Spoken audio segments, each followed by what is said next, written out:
Tens of thousands of mourners will pay their respects to Pope Francis over the coming days after the late pontiff was transported to lie in state.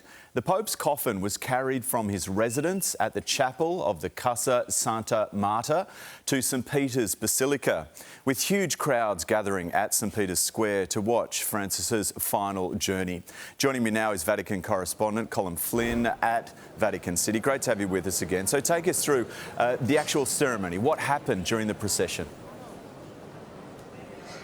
Matt, a very good evening from Rome and great to see you again. Good morning.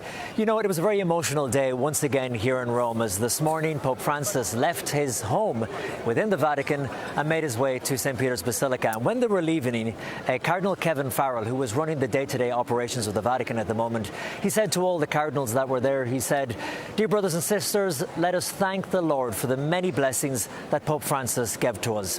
And with that, they marched on right down through St Peter's Square behind me. And it was such a beautiful thing to see, although very poignant and sad, because you had all the Swiss Guard in their vibrant blue and yellow uniforms. You had the priests in simple white, the archbishops wearing bright purple, and of course now the all-important cardinals wearing red. Red, by the way, symbolizing blood, that they would give up their life for the faith if they had to. And Pope Francis, lying in that simple wooden coffin, he too was wearing red and holding in his hands a simple little pair of rosary beads. And you know, when you think about it, Matt, we look back to Easter Sunday, when Pope Francis moved through that very square in the Pope-mobile, even after people knew he was so ill. He stopped a number of times to greet the crowd and to bless babies. None of us would have realised or known that just a few days later he would make his final journey through St Peter's Square, but this time in his coffin towards the Basilica, where his funeral will take place this Saturday.